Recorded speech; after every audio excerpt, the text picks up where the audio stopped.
Hey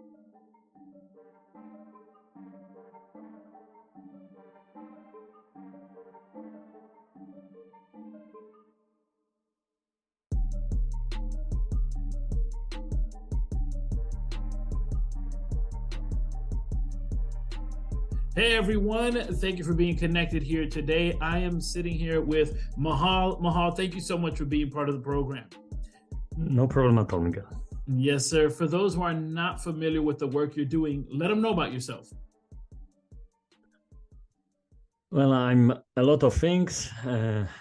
Professionally, I'm an author. I have 19 books out there on Amazon. And this led me to starting book advertising agency. We are running Amazon ads for other authors. And that's actually the main bulk of my income. And I'm also a business coach, and I'm like building this practice. I'm in the middle of getting accredited by European Mentoring and Coaching Council. Awesome.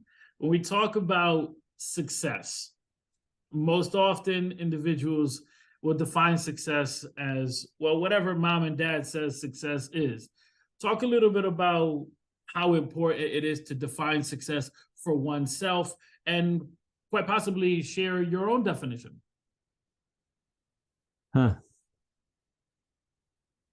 Like the only definition I'm really using is the one I borrowed from Jim Rohn, which is success is a few simple disciplines repeated over time.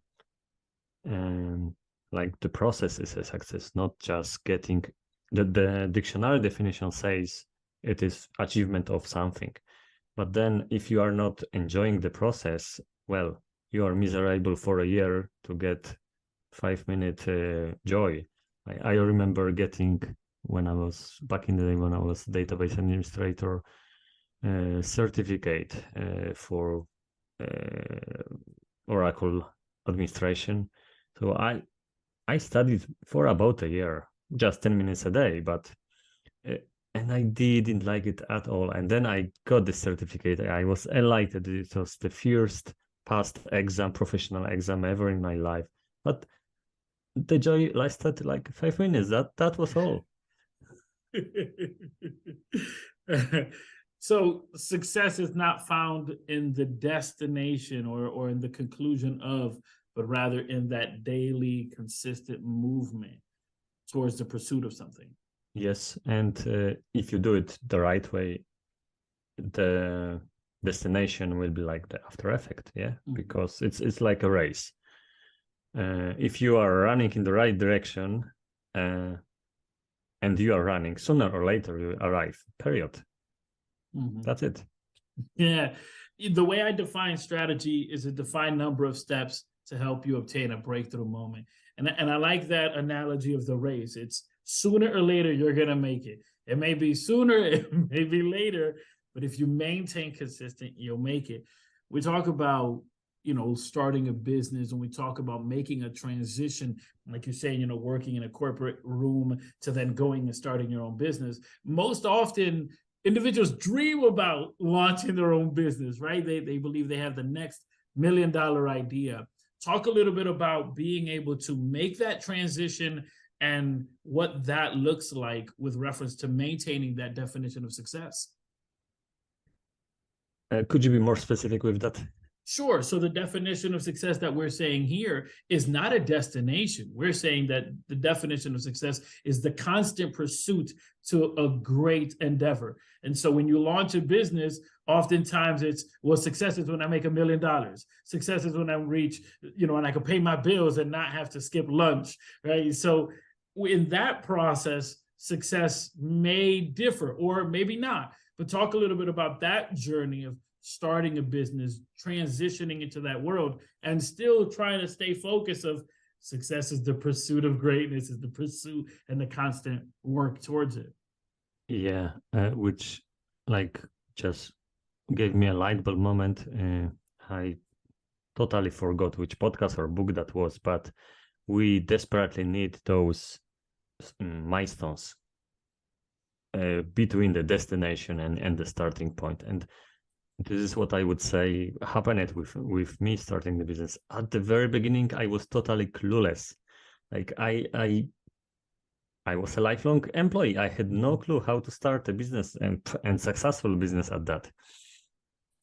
It took me 5 years really before I served my first customer because I didn't even have an idea for a business. I was in the entrepreneurship mastermind, and I would say that was one of the milestones, yeah, to be among people who were ahead of me. And then at like we've been in that had been that mastermind for like half a year before I got the idea. Okay, this is how I can make money, how I can be of value for others, something I can do they don't want to do and pay me for that. Also, I was gradually transitioning from working full-time to not working at all. So first it was half-time, then quarter-time, and I stuck at that level for quite a few years just for the benefits. But finally, it was the time to push the button, and that was another step for me, like being totally free from the corporate world, from whatever quirks it has, like those policies and so on. Now I'm totally independent, other than dependent on my customers and the service I provide for them. So I set my schedule, I decide with whom I'm working and so on. And that's another big milestone for me. Next one will be, to pay the bills and not skip the lunch. Maybe it's not that desperate, but really, I need to be very careful to be able to secure the budget for my team. I work with several people.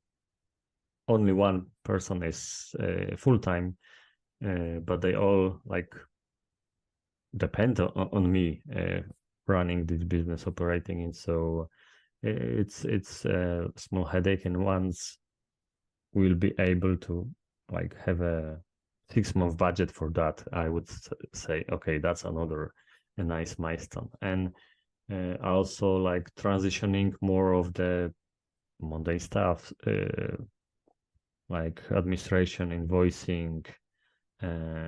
All I want to do right now is just creating the vision, building the culture, and maybe from necessity doing the sales. Because in our small team, I'm really the only one who has a good idea about this. But being able to delegate out a lot of stuff, for me, that will be another milestone and another step to my personal freedom. So we talk about creating a team. Excuse me. We talk about creating a team. I've often shared with our listeners that it's important to surround yourself with people that will nourish your vision.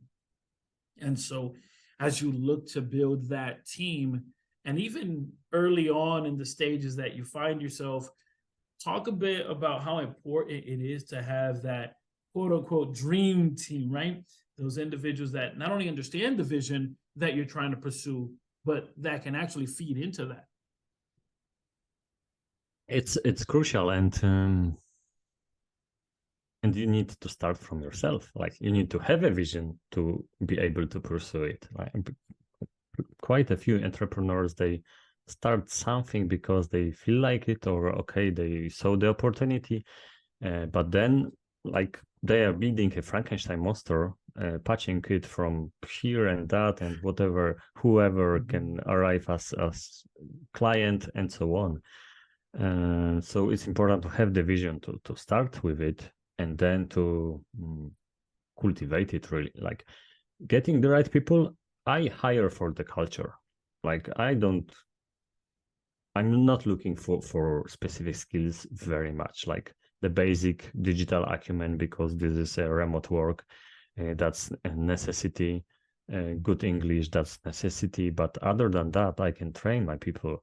I I'm looking for people for, I'm hiring people for the culture. So if they can get on board with this vision, this is all I'm looking for. And then by cultivation, I mean, like we have weekly meetings. Every week there is a team meeting, and always we are pointing back. Like one of the question is how you see us living out our mission, vision, values, so they can connect the daily tasks with the overall vision and with the values we have in our business. So it's not just this empty statement which big corporate tend to do. No, it's something very much alive. This is how we operate. This is our everyday life.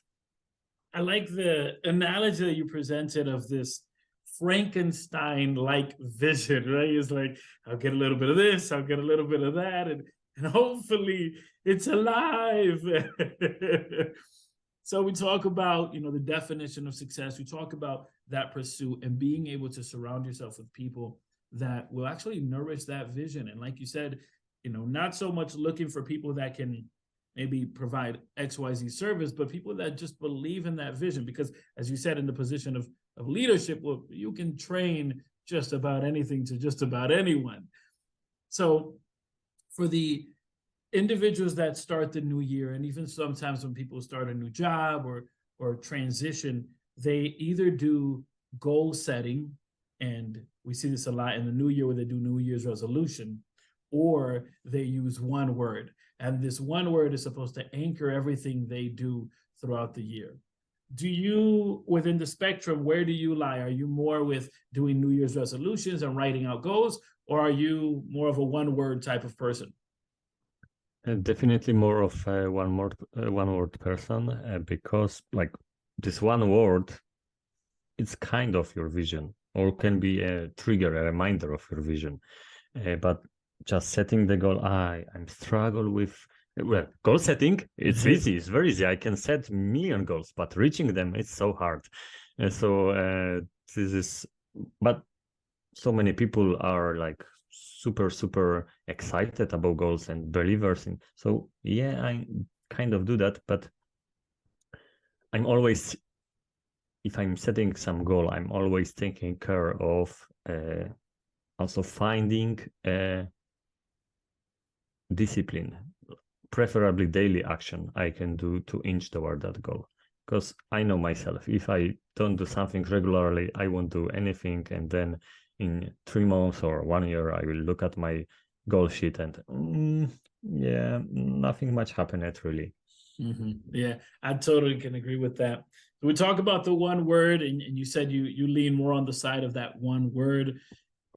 What I would like to ask is, if you can encapsulate your life and your life's work into one word, what would that one word be? Progress. That's a powerful word. That's a powerful word. For those who are listening and want to get connected with you, how could they do so? It's great to be Polish guy in the English speaking world. Just type my name into Google and add anything, books, coaching, or advertising books, and something will pop up. My blog is expandbeyondyourself.com. Thank you so much for being part of the program. I really appreciate you. Thank you very much for letting me to speak to your audience. That's always an honor. Thank you very much. Yes, sir.